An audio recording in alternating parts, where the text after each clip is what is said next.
What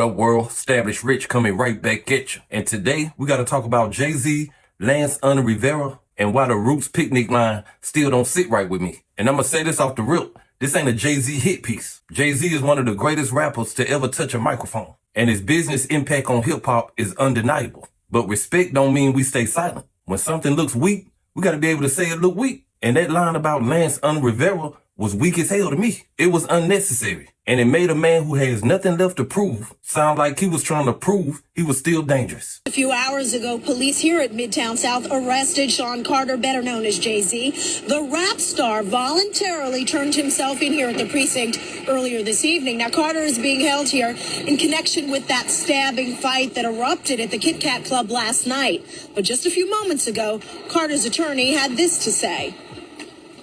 He's not involved in this, period. He was at the club? That's my only comment. He wasn't involved in this.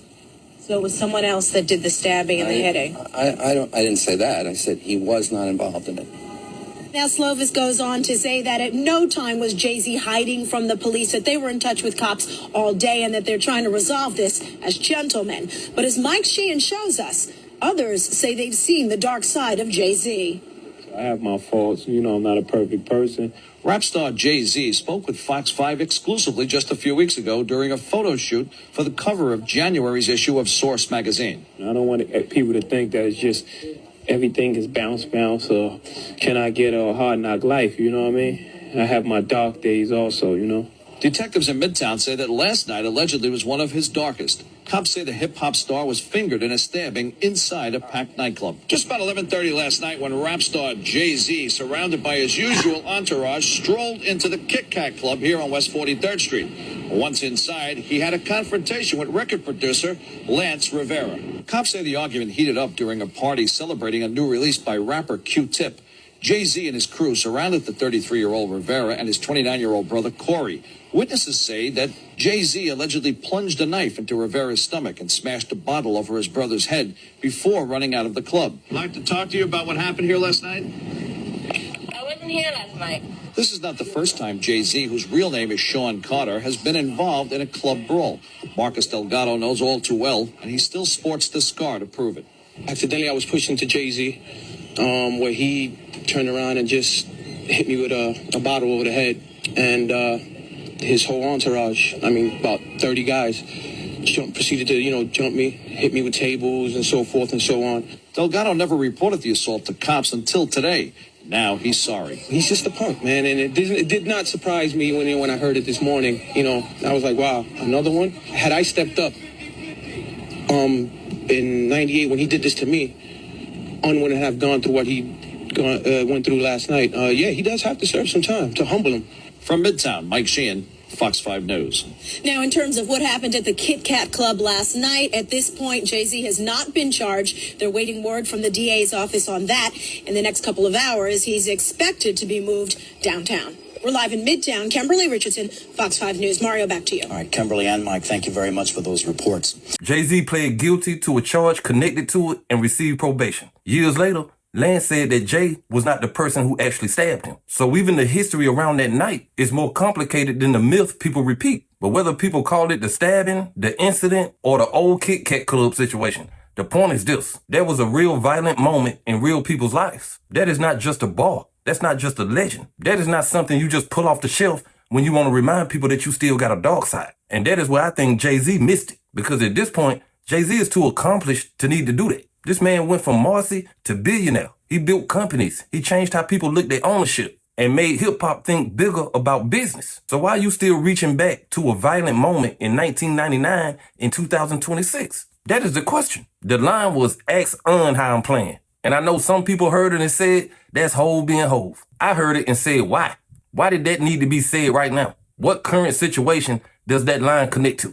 Who was that for beside the people who still need JayZ to remind them that the boardroom guy used to be a tough guy? That is why it felt forced. It didn't feel like a bar that came from growth. It felt like a bar that came from image maintenance. And that is exactly what Lance is talking about. He is saying, stop using me when you need to look dangerous. Stop turning my name into a prop for your rollout. Stop bringing up old trauma just because it makes your brand look sharper. And I can't be mad at him, because if JayZ wants credit for evolution, then the evolved version of him should not need to keep borrowing energy from the worst parts of his past. That is a contradiction. JayZ wants to be seen as the elder statesman, the businessman, the family man, the black ownership symbol. But then every so often, he reaches back and reminds the room that he can still get ugly. At some point, you have to ask which version of yourself you're feeding, the grown man image or the old image. And I'm gonna say this too. A lot of people won't call this out because it's JayZ. Hip-hop has certain people that everybody treats like they're above critique. If a smaller rapper used a 25-year-old incident to try to look tough, people would have called it corny.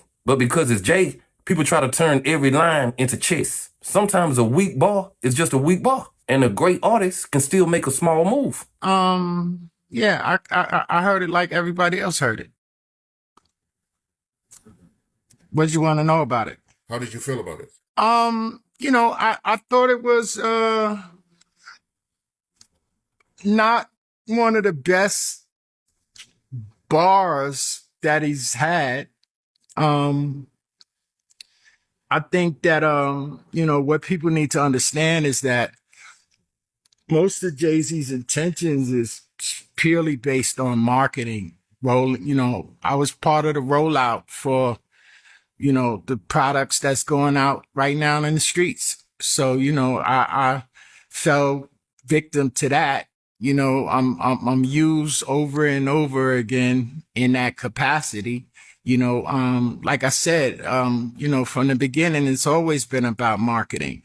It's just that I continue to be the butt of the joke, so, he talks about trauma, but what about, my trauma? What about people who lived it trauma, that he keeps bringing it back up and back up, and I understand marketing and promotions, but, if you want to send the message to your brand and your partnerships that you're dangerous and, you'll threaten to hurt people using me as an example of how dangerous you are, just to sell products, then, that's up to him. I respect how Lance started. He didn't come out like a bitter man trying to tear JayZ down. He gave JayZ his credit. He talked about his contributions to the culture, his evolution, and what his story means to people who saw him make it out. But he also made the point that needed to be made. If you're really about healing, why keep reopening the same wound? If you're really about growth, why keep using an old violent moment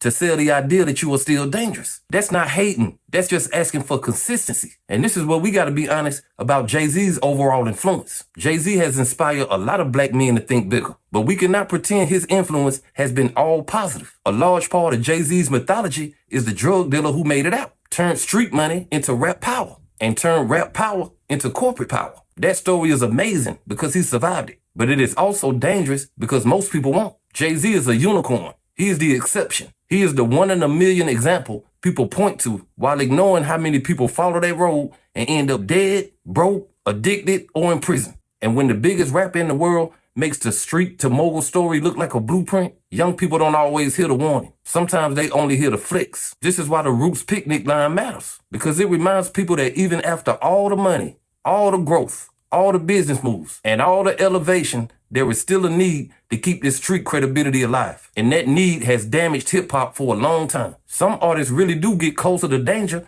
because they think it makes their music more believable. Some people really do want real street stories attached to their name because they think it gives them value in rap. And when the most successful man in rap still uses old violence as a badge, it reinforces the same mindset that we claim we want young artists to grow out of. That is why I can respect JayZ and still say this line was weak as hell. Both things can be true. No, I'm not against him making money, but like I said, he talks about trauma, he could afford good therapists, you know what I'm saying? Like, I have to deal with it accordingly. So, but I'm willing, like I said, I don't want to be, but he puts me out here and he puts me out here in a sort of negative light, and it's, right now it's starting to become a little bit redundant. Like I said, if you want to sell products, find another